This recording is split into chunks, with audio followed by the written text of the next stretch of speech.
Stratford, especially being one of the top 7 intelligent communities in the world? Well, I think for us, what it really tells the Canadian digital media field that Stratford is a leader in digital media. We're recognized worldwide, and when you bring all the experts, leading experts from public sector, private sector, and academia here to Stratford, it is a great mix of minds and thoughts and ideas, and it puts some great intellectual property on it, and it all happens in Stratford.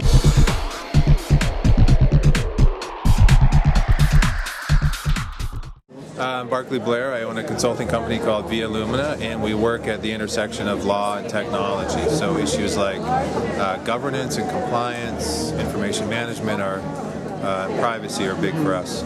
So everybody is so positive about social media that if you're not Facebooking and you're not LinkedIn and you're not Twittering all the time, that there's something wrong with you. But Right. There are issues that come with that are really important. Yeah, I think there's issues for people in their personal lives, and there's issues for people in their lives as employees or members of larger organizations. I mean, these technologies are powerful. They've changed the way that we communicate with each other, but there's risks associated with that. Some of those risks attached to us personally, and some of those attached to the organizations we work for. And that's really what we focus on, is how can you use these technologies without while steering clear of the risks. So there's risks, in hiring employees, for example. Many employees employers are asking for username and passwords for sites like Facebook, and that gives rise to a number of legal questions in the HR realm. And can you do that? Should you do that? We see some states moving to ban that activity. On the employee side, that perhaps should give us cause to think about, well, what is our persona on those networks, and do we want to control that persona? But if we do that, does that take away our interest in their desire to be there in the first place?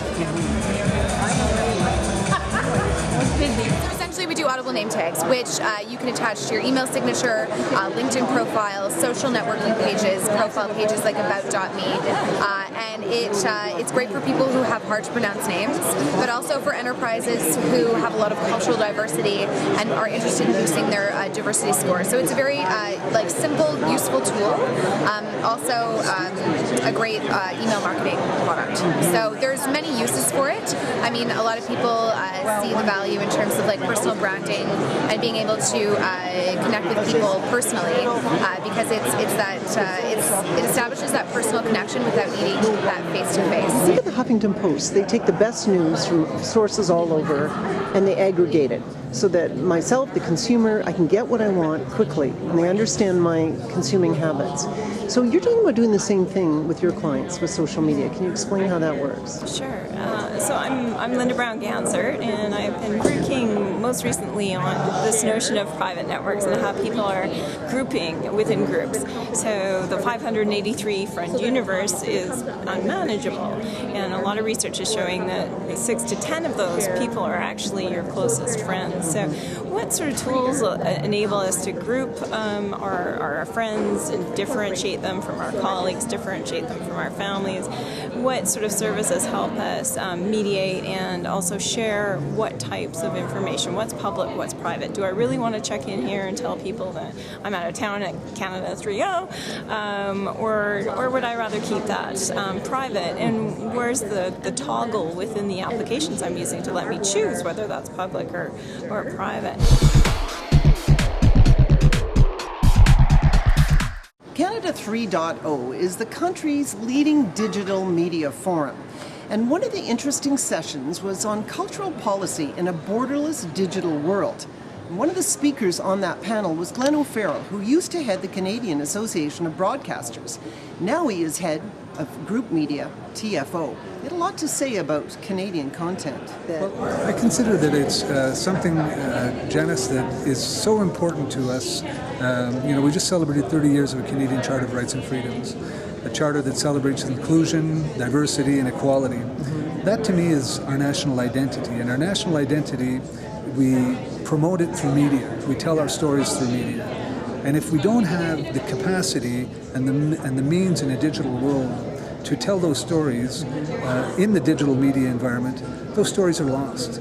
And this voice of 35 million people in our collective experience is lost. And that's what I find to be very troubling about moving forward without having considered the options that we should have to support Canadian content going forward. Measures that are not designed to preserve the status quo, but to develop these voices of today and of tomorrow to keep that legacy alive. And we've done it with the Canadian music industry, and we've watched these stars rise around the world. Absolutely. We've seen generations now of Canadian music stars rise through the ranks thanks to their talent, their remarkable talent, but also thanks to measures that supported them through airplay here in Canada. It's hard for me to conceive how you become an international star without becoming a star at home first. There are exceptions, clearly, but generally, whether it's Nickelback or Drake or any of the stars that you want to think of, most of them became stars here. Sarah McLachlan is a good example of that. And I think that that's what we have to figure out for the future, is how do we maintain that going into a digital world while giving people the choice they want.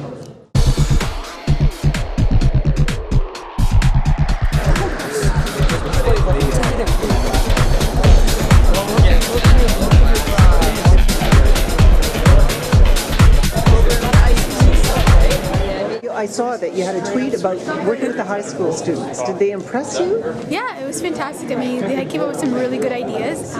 They were smart, they were innovative, and they were kind of exciting and really related to their interests, their personal interests. So that was really exciting to see how whether they got involved. And once they started creating an interactive prototype on their papers and drawing it out, you could really tell how they were approaching this from the usability aspect and how they were trying to figure out like what would make their app the best. The message I'm taking from the report is while Canadians are adopting this technology, while Canadian businesses have access to the technology, we really need from our various governments some serious leadership and some serious support in looking at how can we model and demonstrate the importance of this technology to a modern society.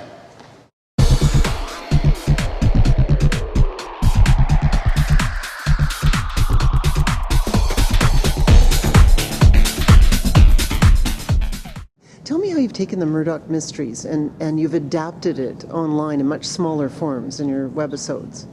One of the things that we realized was that fans of the Murdoch series wanted more Murdoch.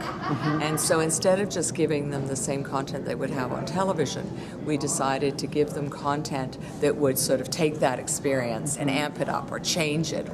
So in the case of Curse of the Lost Pharaohs, which was the web content or the webisodes we created for Murdoch Season 4, this takes it into the world of a camped up Murdoch, you know, with graphic novel style. So for the fans, it just takes them somewhere different. Talk a bit, if you would, about the model and the business model, and do you have to still take it to conventional television in order to pay for those webisodes? Yeah, the model really for Murdoch is that it is fully paid for by the Canadian Media Fund and the Canadian broadcaster, and that's how it's done. But what's interesting is we're now able to sell that content around the world to all of the broadcasters who are broadcasting Murdoch. So we're actually starting to see some revenue back into the system, which is fantastic. So because it's original content. So again, it's new bottles and early days, but it's working well. But do you see a point in the not too distant future where the original content will be made strictly by you, say with the Murdoch Mysteries or whatever else you're doing, just for the web? Yeah, absolutely. Yeah. So there'll be no broadcasters... No, how you deploy it is, how you find an audience. The one thing the broadcasters have, of course, is they have an audience that is a captive audience. They go to ctv.ca or they go to CBC or they go, you know what I mean? If you're just out there on the web, how do people find you? It's sort of how do you, it's that old question. So you do need you need a portal, you need a destination. And, that's one of the challenges of doing it without a big partner. Tell me about the app that you're working on. We are working with a company called Our Traction to build an app called Stratford Stroll. It's going to highlight culinary, culture, and favorite sites in Stratford. So you can log on download the app and open up whichever walk you'd like to take, and it'll take you through a sort of curated tour of the best sites. And you're working on it right now. You're trying to launch it here. We are working on it live at 3.0. Hope to finish it, working with the Our Traction team. They're here behind me coding. Hopefully by 5 o'clock today we're done. If not, tomorrow, the next few days will be rolling out.